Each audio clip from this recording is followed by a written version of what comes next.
Olá pessoal, uma boa tarde, bem-vindos ao canal Tesouro Oculto. Hoje nós temos mais um vídeo no canal, para a gente juntos meditarmos sobre um assunto muito importante para os dias de hoje.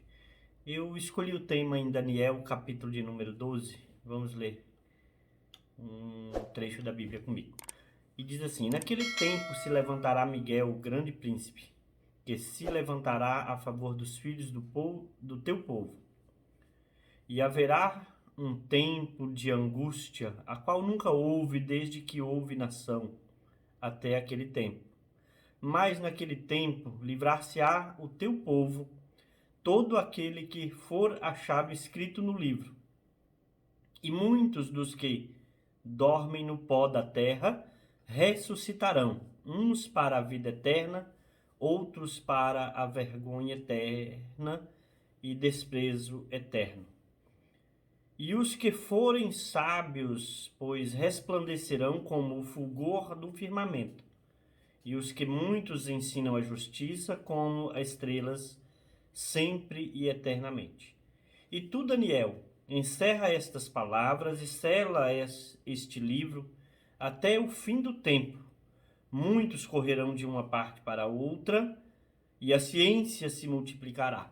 Então eu, Daniel, olhei, e eis que estavam em pé outros dois, um deles ao lado à beira do rio, e outro do outro lado à beira do rio. E ele disse ao homem vestido de linho que estava sobre as águas do rio: quando será o fim destas maravilhas?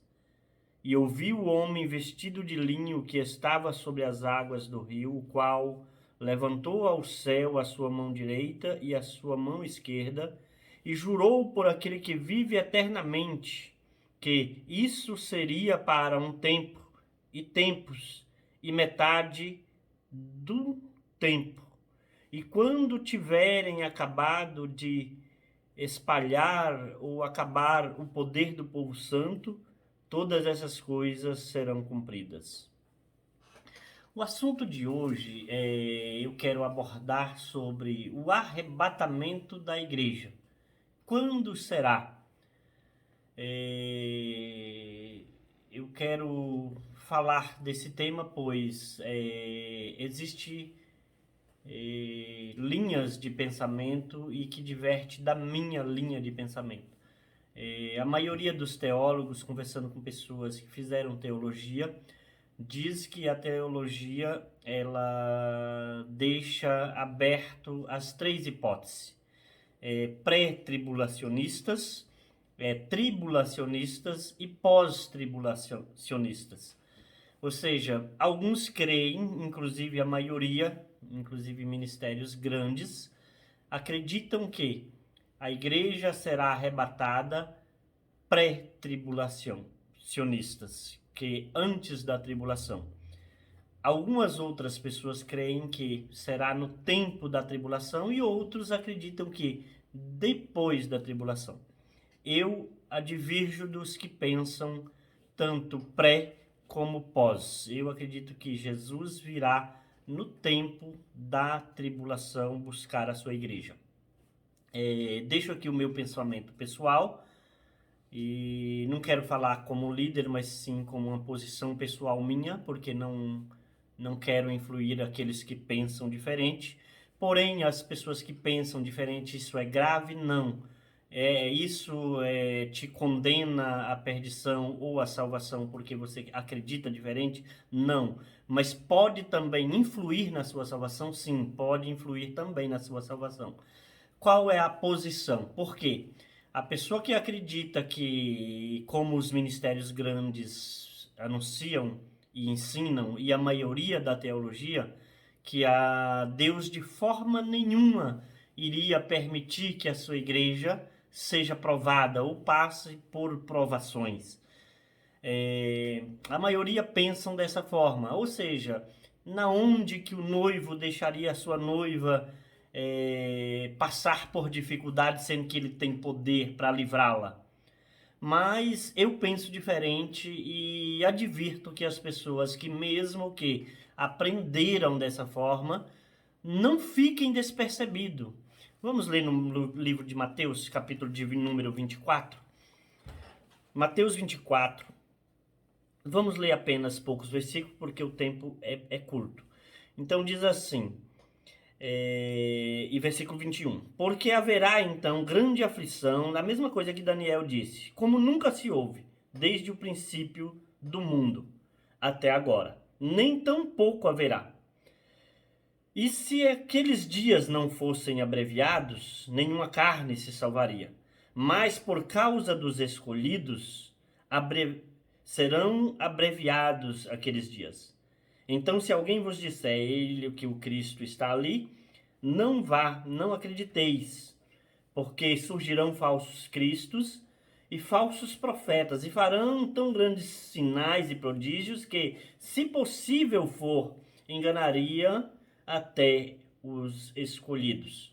Quando Jesus fala aqui, ele coloca um ponto de referência como ouvireis de guerra e de rumores de guerra, mas não vos assusteis, porque ainda não é o fim.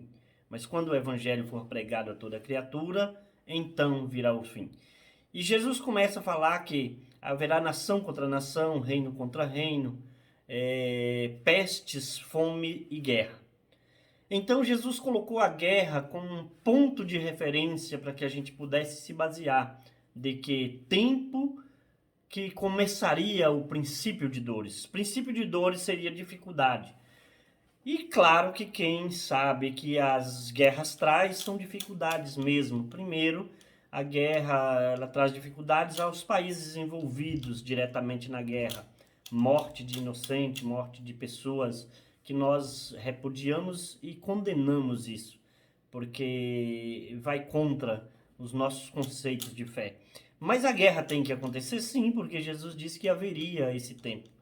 E a guerra representa um início de tudo, porque as guerras traz danos a países envolvidos e muitos prejuízos aos países não envolvidos também, porque são prejuízos financeiros. Inclusive, muitos dos atingidos são as classes mais inferiores e mais necessitadas, né? Porque a carestia começa porque é pestes, fomes e guerra. A sequência de uma guerra guerra traz pestes e fomes, né? Por dificuldades. Então, essa é a nossa linha de pensamento. Mas aqui Jesus está dizendo que seria apenas o princípio de dores. Quando voltamos ao livro de Daniel, ele fala de datas, né? Que um tempo e outros tempos e metade de um tempo. Quando a gente lê aqui no livro de Apocalipse, capítulo de número 13, a gente vê também que continua, né, as profecias falando. Capítulo 13, versículos 5, 6, diz assim: E foi-lhe dada uma boca para proferir grandes coisas e blasfêmias, e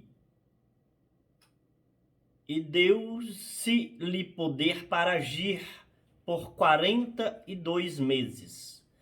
E abriu a sua boca em blasfêmia contra Deus, para blasfemar do seu nome e do seu tabernáculo e dos que habitam no céu. E foi-lhe permitido fazer guerra aos santos e vencê-los. E deu-lhe-se-lhe poder sobre toda tribo, língua, nação. E adoraram a todos os que habitam sobre a terra, cujos nomes não estão escritos no livro da vida e do Cordeiro, que foi morto desde o fundamento. Lembra que Daniel também falou sobre aqueles que não estava escrito seu nome no livro da vida? E aqui em Apocalipse está dizendo, né, que essa besta se levantará e ganhará poder para fazer guerra aos santos.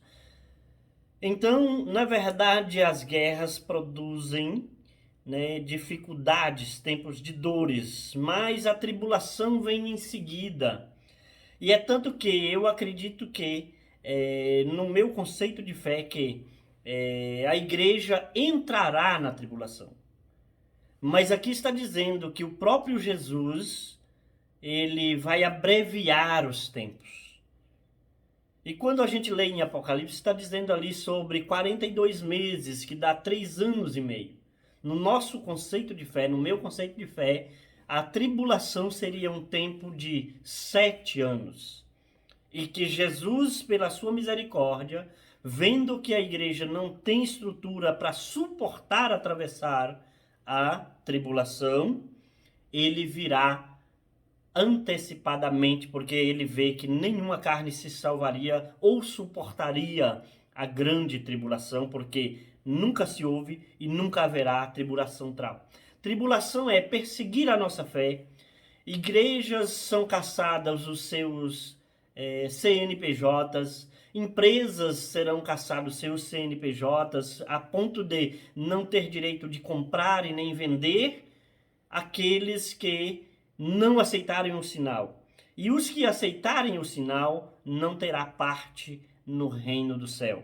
Ou seja, eu, na minha fé, acredito que Jesus virá no tempo da tribulação.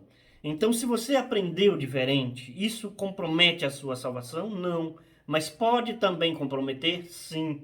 Porque se você não estiver preparado para dificuldades, achando que Deus nunca ia provar a sua noiva, permitir que a sua noiva seja provada, Deus não permitiu que seu próprio filho morresse na cruz. Deus não permitiu que os hebreus servissem a Faraó por 400 anos. Deus não permitiu que Israel servisse a Babilônia por 70 anos. Isso era para provar mesmo quem era cristão de verdade e quem não era. Se Deus decidir nos provar hoje, nos tempos de hoje, quem é os verdadeiros cristãos, poderia ser sim, que Deus permitiria que a igreja entrasse sim na tribulação. Mas acredito eu que a igreja não será arrebatada antes, não será arrebatada depois, porque não suportaria, e acredito sim que Deus arrebataria a sua igreja nos tempos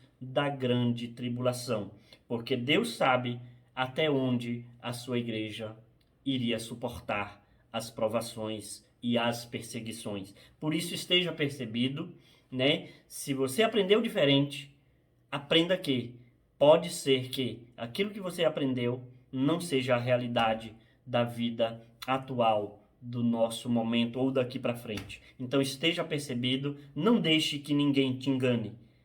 Fica atento, mesmo que você aprendeu diferente. Espero que isso te ajudou. Deus te abençoe nessa noite.